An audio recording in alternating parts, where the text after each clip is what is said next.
I'm sorry, but we can't just hand out cash to anyone who walks in bank manager." Laura Bennett said, her voice dripping with condescension as she pushed the black woman's withdrawal slip back across the counter, "especially not amounts like this." Those words echoed through the marble lobby of Pinnacle Trust's flagship branch as a circle of staff had formed. One young woman leaned over to her colleague, whispering just loud enough to be heard, "Yeah, right, she doesn't even look like she has that kind of money." Laughter rippled through the group as Maria Collins, the undercover black CEO, stood there, dignity intact, but humiliation growing by the second.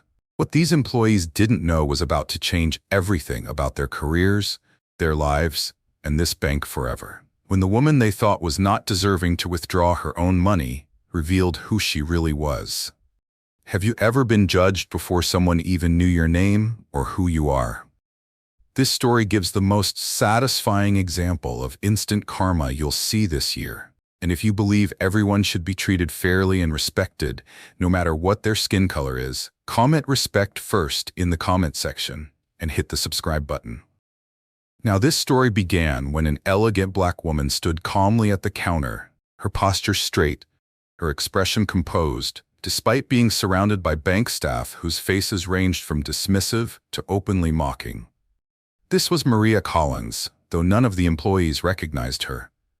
25 years before that humiliating moment in the bank lobby, Maria Collins stood behind a different counter, wearing a pressed uniform and a name tag that read, "Teller Trainee." Her journey from that first position to the executive suite is nothing short of extraordinary. Maria didn't come from money or connections. What she had was determination, intelligence, and an unwavering work ethic that propelled her through the ranks of Pinnacle Trust, from teller to loan officer, from branch manager to regional director. Maria mastered every role she took on along the way. She earned her MBA from Stanford, led record-breaking quarters in 3 different divisions, and developed a reputation as the problem solver who could turn around struggling branches. When she reached the C-suite as Chief Operations Officer 5 years ago, many thought she had hit the glass ceiling. They were wrong. 3 months ago, when Pinnacle Trust's CEO announced his retirement, the board of directors found themselves at a crossroads. Despite Maria's impeccable credentials and 2 decades of loyal service, several board members expressed concerns about her readiness to lead in private meetings. These concerns seemed to focus less on her qualifications and more on whether major clients would be comfortable with her black skin as the face of the company. After a contentious vote, Maria Collins became the first black woman to lead Pinnacle Trust. Her acceptance speech was gracious but pointed. "I will ensure that every client, every employee, and every community we serve experiences the same level of respect and excellence. No exceptions." These were not empty words. Behind closed doors, Maria had been tracking a disturbing pattern of customer complaints. While overall satisfaction scores looked good, digging deeper revealed significant disparities in service quality at certain branches and among certain demographics. The numbers told a troubling story that the previous leadership had buried. Rather than relying on reports and secondhand accounts, Maria decided to see for herself. The undercover boss approach wasn't just a gimmick. It was the only way to experience the unfiltered reality. Her customers faced the flagship branch downtown was managed by Laura Bennett, a 15-year veteran with an impressive record on paper. Her numbers were exceptional, high transaction volumes, excellent new account generation, but Maria had noticed something in the raw data. While formal complaints were few, customer exit interviews told a different story. People were leaving, especially customers of color, citing poor service and feeling unwelcome. When pressed, most wouldn't elaborate, simply taking their business elsewhere. It was 9:15 a.m. on a Tuesday when Maria Collins walked through the revolving doors of Pinnacle Trust's flagship branch. She had deliberately chosen modest attire, a simple navy hoodie, dark slacks, and a face cap. Her natural hair was styled conservatively, and her makeup was understated. She carried a well-maintained but not designer purse. Maria's modest wardrobe wasn't just for the undercover visit. Growing up in a family where every dollar mattered, she had learned early to value simplicity, a habit that stayed with her long after she had risen through the ranks. To anyone looking, she appeared to be a casual middle-class woman, not the CEO of the entire institution. Maria took a seat in the waiting area, ostensibly checking her phone, but actually observing the customer service dynamics unfolding around her. She shifted slightly in her seat, a familiar pressure building behind her temples, the early warning of a migraine she had long learned to manage under stress. What she witnessed in those first 15 minutes was more revealing than 1,000 customer surveys. A white businessman in an expensive suit approached the entrance. Before he even reached the counter, a staff member intercepted him with a smile. "Good morning, sir. How can we help you today?" The man was escorted directly to a desk, bypassing the line entirely. Minutes later, an elderly Asian couple entered. They were directed to take a number and wait. No smile, no warmth, just a pointing finger toward the seating area. A young white woman in casual clothes approached the quick service counter. The teller chatted amicably with her, asking about her weekend plans. Transaction completed in under 2 minutes. Then a Hispanic man in janitor work clothes stepped up to the same counter. Suddenly there were additional questions, requests for multiple forms of ID, and a suspicious once-over from the teller. His simple check cashing took nearly 10 minutes.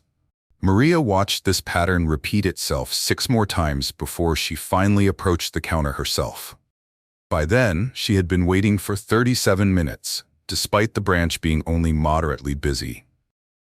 3 white customers who arrived after her had already been served. She took a steadying breath as she stood, mentally brushing aside the flicker of self-doubt that always tried to surface in moments like these. The quiet voice that sometimes questioned whether she truly belonged, despite everything she had achieved. When Maria finally reached Teller Beth's window, the young woman's smile faltered. "How can I help you?" she asked, her tone noticeably cooler than it had been with the previous customer. "I'd like to make a withdrawal, please," Maria said, sliding her ID and withdrawal slip across the counter. The amount, $115,000. Beth's eyes widened slightly. She examined Maria's driver's license, then looked at her face, then back at the license, as if confirming they were indeed the same person. "This is a large amount," she said, her voice rising just enough to catch the attention of her colleague at the next window.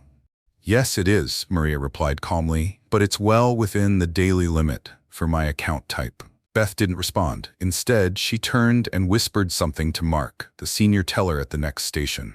Mark glanced over, nodded, and then walked over, positioning himself directly behind Beth so he towered over the counter. "Is there a problem here?" he asked loudly, not directed at Beth, directed at Maria. Heads turned throughout the lobby. Other customers stared. An older woman clutched her purse tighter. Maria felt the weight of every eye in the place. The silent judgment, the immediate assumption that she must be doing something wrong. With remarkable composure, Maria placed her bank card on the counter alongside her ID. "No problem at all. I'm simply making a withdrawal from my account." Mark picked up her ID, studying it with exaggerated scrutiny. "We've been seeing some unusual activity on these types of accounts lately," he said, emphasizing these types just enough to make his meaning clear. "We need to be extra careful." "What types of accounts would those be exactly?" Maria asked, her voice steady. Mark ignored the question. "Beth, can you pull up the account history, please? Let's see what kind of transaction patterns we're looking at." As Beth tapped at her keyboard, another staff member drifted over. Richard, according to his name tag, leaned in and whispered something to Mark, not quite quietly enough. Probably one of those money laundering or check cashing schemes. Richard didn't even try to hide his contempt as he looked Maria up and down, taking in her modest clothing and natural hair with a smirk. "We just need to verify the funds are actually yours," he said with false sweetness. "You understand, right? It's for your protection." This humiliation was calculated and deliberate, yet Maria maintained her dignity, standing straight, voice unwavering. "I understand the need for security. I've provided my identification and bank card. I'm a customer of this bank and have been for many years. I'd like to complete my transaction now, please." That's when Richard called over Laura Bennett, the branch manager. She strode across the lobby with the confidence of someone who had never been questioned in her life. Her expression was a practiced blend of concern and authority. As she approached Maria, "Ma'am, I understand there's some confusion about your withdrawal request," she said, her tone dripping with condescension. She didn't introduce herself, didn't ask for her name, just immediately assumed a position of authority over her. "There's no confusion on my part," Maria replied. "I'm simply trying to access my own money." Laura's smile didn't reach her eyes. $115,000 is a significant amount of cash. "May I ask what it's for?" This question, one that had not been asked of a single white customer making large transactions that morning, hung in the air between them. The double standard couldn't have been more blatant if they'd put up a sign. The tension in the air was thick enough to cut with a knife as Laura Bennett stared down at Maria, her face a mask of practiced concern that couldn't quite hide the disdain underneath. The bustling bank lobby seemed to quiet around them, as if the very air was holding its breath in anticipation of what would come next. "Mrs. Collins," she said finally, glancing at her ID, her fingers holding it by the edges as if reluctant to touch it too much. "This amount doesn't seem appropriate for someone like you. This bank prides itself in dignity, and we have a class of customers we serve, so we can't serve you here." There it was. The mask had slipped. In those few words, Laura had revealed exactly what this was about. Not security protocols, not banking regulations, just pure, unfiltered prejudice, dressed up in corporate speak. Maria felt a familiar tightness in her chest, the same sensation she'd experienced countless times throughout her career. That moment when someone underestimates you, dismisses you, reduces your entire existence to a stereotype. Behind Laura, the staff exchanged knowing glances. Beth looked down, seemingly uncomfortable, her hands fidgeting with a stack of deposit slips that didn't need straightening. Her body language screamed discomfort, but her silence made her complicit all the same. Mark and Richard didn't bother hiding their amusement. Richard actually snickered, covering his mouth with his hand in a poor attempt to conceal his laughter. "I'm curious," Richard chimed in, leaning against the counter with newfound confidence now that his boss was backing him up. His voice carried deliberately, ensuring nearby customers could hear. "Did you come into some money recently? A settlement, perhaps? Or maybe an inheritance? Or maybe you laundered the money?"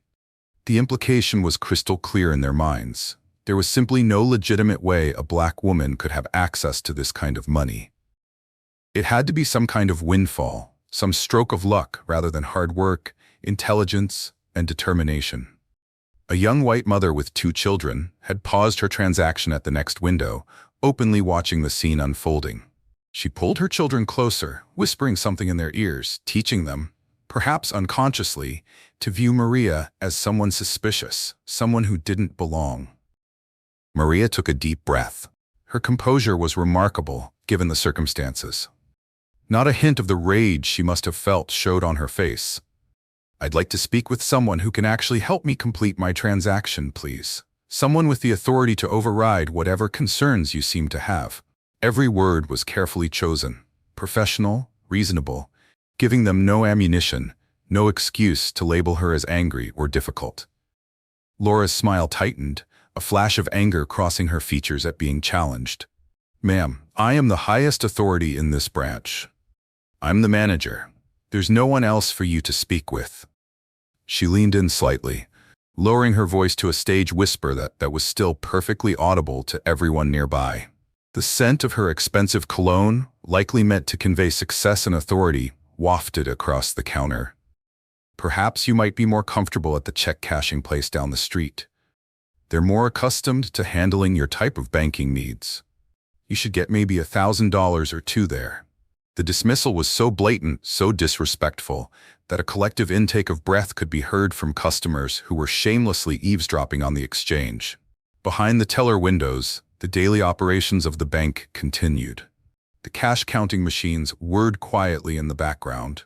The security cameras, mounted in each corner of the ceiling, recorded everything, every expression, every word, every microaggression, playing out in high-definition detail. Maria glanced up at one of those cameras, a flicker of something, perhaps knowledge, crossing her face so briefly that no one noticed. Without another word to Laura, Maria reached into her purse, a modest leather bag that had been a gift from her team when she was promoted to COO, and pulled out her phone. "Excuse me for a moment," she said, stepping slightly away from the counter while still remaining in full view of everyone as she dialed. Richard nudged Mark, both of them watching with smirks on their faces. Richard whispered something that made Mark stifle a laugh. Beth, the teller who had first assisted Maria, kept her eyes down, but her discomfort was palpable in the rigid set of her shoulders. Another customer, an older black man in a postal worker's uniform, watched the scene with a resigned expression that spoke volumes. This wasn't surprising to him. This was Tuesday. This was banking while black. "Yes, hello," Maria spoke into the phone, her voice taking on an even more professional tone than before. "This is Maria Collins calling." Richard mimicked her posture, exaggeratedly standing up straight with his nose in the air, mouthing, "Maria Collins calling," to Mark, who stifled a laugh. Richard's performance was for the benefit of the entire staff, a show of dominance, of belonging, at Maria's expense. The bank's mission statement was prominently displayed on the wall behind them. Building financial success together with trust, respect, and integrity. The words now seemed like a cruel joke in contrast to the scene unfolding beneath them.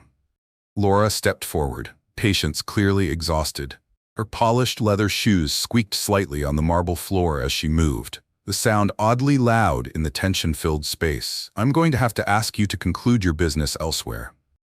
You're creating a disturbance in our branch. The lower banks out there will be able to serve you, not here." The irony was staggering. The only disturbance was the staff's treatment of a legitimate customer attempting to access her own funds. But in Laura's mind, and in the minds of those who shared her biases, Maria's mere presence, her audacity to expect equal service, was itself the disturbance. Maria continued her call as if Laura hadn't spoken. "Yes, I'm still at the downtown branch. No, they've refused the transaction. Yes, that's correct." Her calm was unsettling to Laura. People in her position, being denied service, being humiliated publicly, were supposed to react in one of two ways: explosive anger that would justify removal, or defeated acceptance that would end in retreat. Maria's composed resistance followed neither script, and it clearly unnerved her. "Ma'am?" Laura's voice rose, the veneer of professionalism cracking further. "If you don't leave the premises immediately, I'll be forced to call security." Maria turned slightly away from her, still speaking clearly into the phone. The bank's large wall clock ticked loudly, marking each second of the standoff. It was 10:17 a.m., a time that would be recorded in numerous termination documents in the hours to come. Laura signaled to Mark, who reached for the security phone extension. The situation was escalating by the second. Other employees had stopped what they were doing to watch, sensing that something significant was unfolding. That's when Maria turned away from Laura and spoke her final words into the phone, words that would change everything in the next few moments. "Diane, I need you in the downtown branch now." The name hit Laura like a physical blow. Diane, as in Diane Porter, head of operations for the entire bank. Maria knew her. Maria had her direct number. A flicker of uncertainty crossed Laura's face, the first crack in her confident facade. Who was this woman, really? How did she have direct access to one of the most senior executives in the company? The question lingered in her mind for only a moment before her arrogance reasserted itself. Probably just name-dropping, she thought, a bluff. People like her always tried to intimidate with claims of knowing important people. Hit the subscribe and like button if you support Maria, the undercover boss in this story. In the headquarters branch, the executive suite of Pinnacle Trust suddenly burst into activity. Diane Porter stood bolt upright at her desk, her face draining of color as she recognized the voice on the other end of the line and realized who was calling her. Diane had worked alongside Maria for over a decade. They had broken countless glass ceilings together, navigated the treacherous waters of corporate finance as women of color, and supported each other through personal and professional challenges. "Get me every customer complaint from the downtown branch for the past year," she barked at her assistant. "Every single one, even the ones that didn't make it into the formal review process." Assistants scattered as she grabbed her tablet and security badge. Her designer heels echoed sharply on the marble floor as she rushed toward the executive elevator, the one that could take her directly to the lobby without stopping. In the adjacent conference room, board members who had been reviewing quarterly projections found themselves suddenly interrupted as security feeds from the downtown branch were pulled up on the main screen. "What's happening?" asked Jonathan Prescott, the chairman of the board, as technicians scrambled to enhance the audience. "You need to see this, sir," replied the head of security, his expression grim. The color drained from Prescott's face as he recognized the woman being mistreated by their staff. That's Maria Collins," stammered another board member. "That's our CEO." "Yes," the security director confirmed, "and this has apparently been going on for 17 minutes already." On screen, they could see it all unfolding in real time. The board watched in stunned silence as their CEO was treated with contempt in her own bank. "Record everything," Prescott ordered, his voice tight with barely controlled fury. "Every second, every word. And get legal up here. Immediately." Back in the bank lobby, the temperature seemed to drop several degrees as Laura began to realize that something was very, very wrong. The confidence drained from her face, replaced by the first flickers of uncertainty. Unknown to her and her staff, the security cameras had also captured their treatment of other customers throughout the morning. The pattern of discrimination that Maria had witnessed firsthand, every interaction, every disparate treatment, every preferential service, was now preserved as evidence. The same system designed to protect the bank from external threats was about to expose the threat that had been inside all along. Maria Collins stood perfectly still, phone now returned to her purse, watching as the realization slowly dawned on Laura Bennett's face that she might have just made the biggest mistake of her career. On the 21st floor of Pinnacle Trust's headquarters, chaos had erupted in the executive suite. The normally quiet observation room, where security feeds from all branches were monitored, had transformed into a war room in a matter of minutes. "Pull up every angle we have," Diane Porter commanded, her voice tight with controlled fury. The head of operations stood ramrod straight in her tailored navy suit, her usual composed demeanor replaced by an intensity that had her staff moving with unprecedented urgency. "I want audio. I want facial recognition. I want timestamps on everything." The security team scrambled to comply with her directives, fingers flying across keyboards as they pulled up multiple camera views of the downtown branch lobby. Screens filled with different angles of the same humiliating scene, Maria Collins, their CEO, being treated like a criminal in her own institution. "Camera 3 has the clearest audio," reported a young technician, his face pale as he realized the severity of what they were witnessing. "And we have continuous footage from the moment she entered the branch at 9:15 a.m. In the adjacent boardroom, 3 board members who had been in a quarterly planning meeting watched in stunned silence as the security feeds populated the wall-sized screens. They could see everything: the smirks, the eye rolls, the blatant disrespect, the different treatment of customers based solely on appearance. The pattern was undeniable, and it was playing out in real time before their eyes. "Yes," replied Jonathan Prescott, the board chairman, his expression grim beneath his silver hair. "That's our CEO." The audio feed kicked in just as Laura Bennett was saying, "These check-cashing places are really better equipped for your needs." Her voice, dripping with condescension, filled the boardroom. This wasn't just bad customer service. This wasn't just rudeness. This was the systematic discrimination they had all convinced themselves didn't exist in their institution.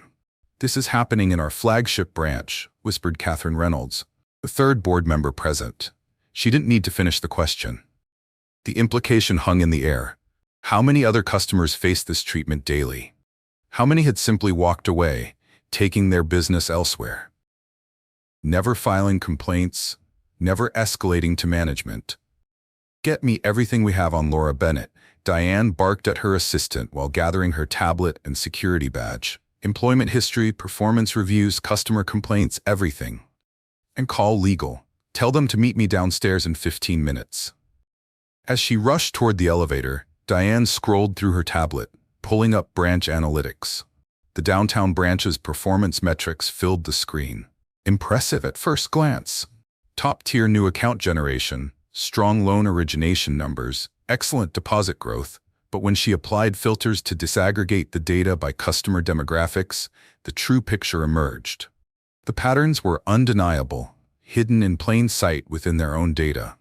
Laura's branch had the highest account rejection rate for minority applicants, the lowest rate of loan approvals for Black business owners, and a customer attrition rate among people of color that was triple the bank's average. How had they missed this? Or had they simply chosen not to see? Back in the branch lobby, tensions were escalating by the second. Laura had summoned the security guard, a young man named Thomas, who looked deeply uncomfortable with the situation. Barely 25, new to the job and clearly unprepared for the moral complexity of what he was being asked to do. "I need this woman escorted from the premises," Laura instructed, not looking at Maria as if she were an object rather than a person. Her voice carried the absolute certainty of someone who had never had her authority questioned within these walls. "She's creating a disturbance and refusing to leave after being denied service." The security guard hesitated, clearly sensing something wasn't right about the situation. His gaze flickered between Laura, his technical superior, and Maria, whose composure stood in stark contrast to the manager's growing agitation. "Sir," Maria said calmly to the guard, "I have every right to be here. I'm a customer of this bank attempting to access my own funds. I have provided all required identification and have broken no rules or laws." Thomas, the security guard, shifted his weight from one foot to another, clearly conflicted. His training had covered robbery protocols and emergency procedures, but nothing had prepared him for this moral gray area. "Ma'am," Laura's face flushed with anger at the guard's hesitation and at being contradicted in front of her staff. "This is a private business, and we reserve the right to refuse service to anyone who may be attempting to commit fraud." The accusation hung in the air. Fraud, without evidence, without foundation. Laura had leveled one of the most serious allegations possible in a banking environment. And yet, to those watching, the true fraud was becoming increasingly apparent. The fraud of equal service, of meritocracy, of fairness. The staff had formed a literal wall behind Laura. Mark standing with arms crossed, his security badge twisted backward so his name wasn't visible. Richard, with a satisfied smirk, twirling a pen between his fingers in a gesture of casual contempt. And even Beth, who had seemed uncomfortable earlier, now standing in solidarity with her colleagues, though her eyes remained fixed on the floor. The message was clear. It was all of them against Maria. A unified front of institutional power, aligned against a single customer whose only crime was expecting to be treated with basic dignity. Other customers in the branch had taken notice of the confrontation. Some pretended to focus on their own transactions, eyes darting occasionally toward the scene. Others watched openly, their expressions ranging from discomfort to piquant interest in the unfolding drama. A middle-aged white man who had been waiting in line stepped forward, inserting himself into the situation with the confidence of someone who had never questioned his right to occupy any space. "Listen, lady, some of us have real banking to do today," he said, gesturing impatiently. "If you're not going to leave, at least stop causing trouble for everybody else." The irony was painful. Maria thought of the countless meetings where she had emphasized customer experience as the cornerstone of their business model, the training programs she had championed, the inclusion initiatives she had funded, all seemingly worthless in the face of deeply ingrained biases that no corporate memo could eradicate. Rather than argue, Maria quietly raised her phone and continued documenting the escalating situation. She recorded the staff's expressions, the security guard's discomfort, the customer's intervention, all of it preserved with crystal clarity. Each second of footage was another nail in the coffin of careers built on discrimination. Laura noticed the recording, and her expression darkened further. The vein in her temple throbbed visibly as she struggled to maintain control of a situation that was rapidly slipping through her fingers. "Photography is not permitted in the bank. This is another violation of our policies." "Actually," Maria replied, her voice steady, according to Pinnacle Trust's own customer service policy, Section 43, customers have the right to document any interaction where they feel their rights are being violated. The specificity of her knowledge caught Laura off guard, but only momentarily. Behind her eyes, questions were beginning to form. Who was this woman, really? How did she know company policies in such detail? How did she have Diane Porter's direct number? But rather than consider these questions, rather than pause to reassess the situation, Laura's face twisted into an ugly sneer as she turned to the staff and the security guard. "This is exactly what I'm talking about," she said loudly enough for everyone in the lobby to hear. "These people are always trying to game the system. They come in here thinking they know the rules better than we do, looking for any loophole to exploit." The mask had dropped completely now. No more pretense of security concerns or banking protocols, just naked prejudice on full display, captured forever on the bank's own security system and Maria's phone. Customers were either watching in morbid fascination or pointedly looking away, pretending not to notice the spectacle unfolding before them. Even a few of the staff members were beginning to shift uncomfortably as Laura's behavior grew increasingly erratic. The veneer of professionalism cracking to reveal the prejudice beneath. Richard, whose mockery had been so open earlier, now darted uncertain glances at his manager. This was going further than he had expected, crossing lines that even he recognized shouldn't be crossed in a professional environment. Beth, the teller who had first assisted Maria, looked physically ill, her complexion ashen as she witnessed the escalation of what had begun as a routine transaction. She had followed procedure, called her manager as required for large withdrawals, but this public humiliation of a customer wasn't what she had signed up for. Only Mark remained steadfast in his support of Laura, his crossed arms and rigid stance, a physical manifestation of the institutional barriers Maria had faced throughout her career.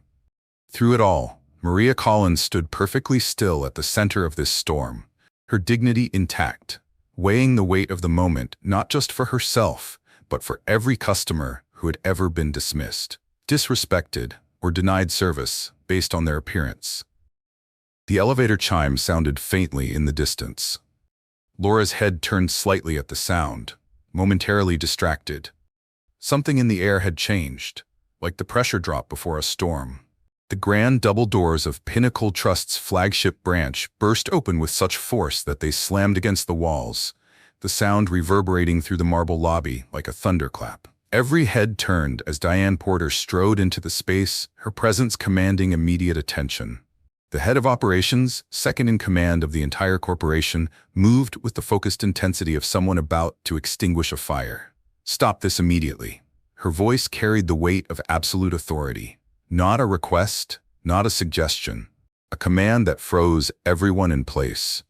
Laura Bennett's expression shifted from irritation to confusion as she recognized the executive. In the 15 years she'd managed this branch, Diane Porter had visited perhaps 3 times, always scheduled weeks in advance, always with a formal agenda. Her unexpected appearance, the fury evident in her stride, triggered the first real flicker of fear in her eyes. The staff who had formed a wall of solidarity behind Laura just moments ago suddenly found themselves uncertain. Richard's smirk vanished. Mark's crossed arms dropped to his sides. Beth looked as though she might faint, the color draining from her face entirely. Laura attempted to regain control of the situation, smoothing her hair as she stepped forward with a practiced customer service smile. "Miss Porter, what an unexpected pleasure. Is there something? Do you have any idea who this is?" Diane cut her off, gesturing toward Maria, who remained perfectly composed amidst the chaos. The question hung in the air, heavy with implication. Laura glanced at Maria, then back at Diane, confusion giving way to the first inkling of dread. Her mind raced through possibilities. Was she a friend of Diane's? A relative of a board member? A banking regulator?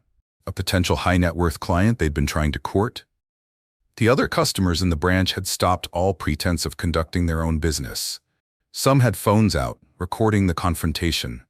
An elderly woman who had witnessed the entire ordeal nodded in satisfaction, as if justice was finally being served. Thomas, the security guard, took a deliberate step back from Laura, instinctively distancing himself from what he now recognized as the wrong side of history. Diane approached Maria, her entire demeanor transforming as she did. The righteous anger she had directed at Laura gave way to profound respect as she addressed the woman who had been treated so shamefully. "I am so deeply sorry you experienced this, especially here," she said, her voice carrying throughout the silent lobby. Then she turned back to face the staff, her expression hardening once more. "This," she announced, her voice ringing with authority, "is Maria Collins, the CEO of Pinnacle Trust, your boss." The words landed like physical blows. Laura staggered backward as it struck. Richard's hand flew to his mouth, his eyes widening in horror as the realization of what he had done, who he had mocked, sank in. Mark's face drained of all color, his Adam's apple bobbing as he swallowed repeatedly. Beth began to tremble visibly, tears welling in her eyes.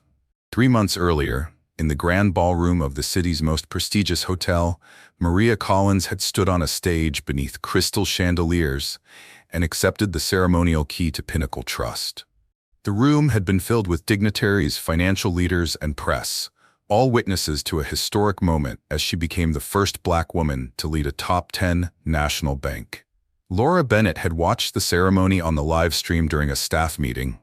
She had applauded politely along with her team, made appropriate comments about progress and leadership, and then, apparently, she had forgotten, due to the undercover or chosen not to recognize the face of her own CEO when she walked into her branch. "We've been watching," Diane continued, holding up her tablet. On the screen, security footage from throughout the day played in crystal clear definition. "We've seen how you treated Mrs. Collins, and we've seen how you treat others." The tablet displayed split-screen comparisons. A white customer making a large withdrawal, processed with smiles and efficiency, juxtaposed with a Hispanic customer's identical request met with scrutiny and suspicion. A wealthy-looking client escorted directly to an office, while an elderly Black woman waited 40 minutes for basic assistance. "Every interaction in this branch is recorded," Diane said, her voice tight with controlled fury. "Every single one. And what we've witnessed today is a pattern of discrimination so blatant, so egregious, that it violates not only our company policies, but federal banking regulations." She began listing the violations methodically, each one another nail in the coffin of Laura's career. Differential treatment based on perceived race or socioeconomic status. Failure to follow standard verification protocols consistently across all customers. Creating a hostile environment for a client attempting to access their own funds. Falsely accusing a customer of potential fraud without evidence.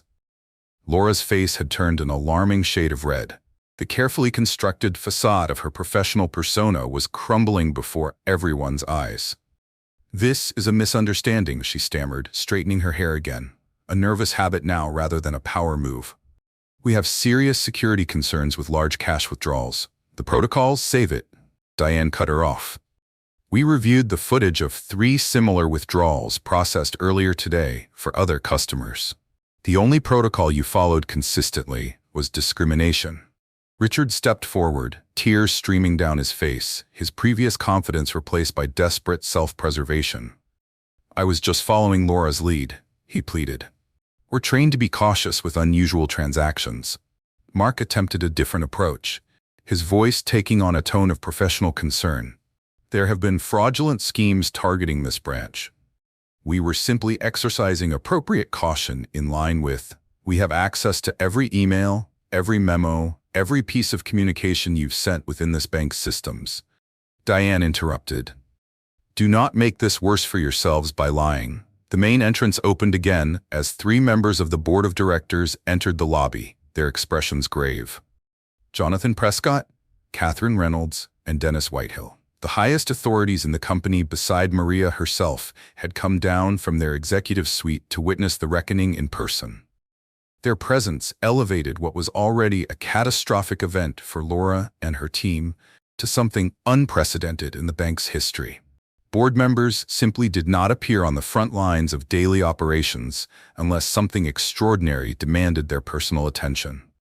The lobby, already silent, somehow became even quieter. Customers watched wide-eyed as the most powerful people in the organization formed a semicircle around Maria, a physical manifestation of the support that should have been there all along. Throughout the confrontation, Maria had remained silent, watching not with satisfaction or vindication, but with the clear-eyed assessment of a leader witnessing the systemic failure that required correction. This wasn't personal for her. It was institutional, and her responsibility to address. When she finally spoke, her voice was calm, measured, and carried the unmistakable weight of absolute authority. "Laura, Richard, Mark," she said, addressing each of them in turn, making deliberate eye contact. "You are terminated, effective immediately. No raised voice, no dramatic gesture, just the simple, incontrovertible exercise of power by someone who had earned the right to wield it. Your actions today have demonstrated that you are fundamentally incompatible with the values of this institution and the legal requirements of fair banking practices," Maria continued. "This is not a suspension or a performance improvement opportunity. This is the end of your employment with Pinnacle Trust." Laura's face contorted with a complex mixture of emotions: shock, anger, humiliation, and finally the dawning realization that her career of 15 years had just ended in a spectacular public failure of her own making. "You can't just," she began, but Maria raised her hand slightly, and she fell silent immediately. "I can, and I have," she said simply. "Thomas," she nodded to the security guard who had been watching the scene unfold. "Please escort these former employees to collect their personal belongings and then off the premises." Thomas straightened, nodding with newfound purpose. "Yes, ma'am." As security led the 3 disgraced employees toward the back offices to collect their things, the remaining customers and staff watched in stunned silence. There was no cheering, no celebration, just the solemn witnessing of accountability being enforced at the highest level. Beth, the teller who had initiated the interaction but had shown discomfort throughout, stood trembling behind her counter, clearly expecting to be next. Maria approached her, and the young woman braced herself for the inevitable. Instead, Maria spoke quietly to her. The words weren't audible to most in the lobby, but Beth's expression transformed from terror to confusion to cautious relief. She nodded several times, wiping tears from her cheeks. It would later become known that Beth was placed on probation rather than terminated. Her willingness to acknowledge her mistakes and her visible discomfort with her colleagues' behavior had been noted by both Maria and the security footage.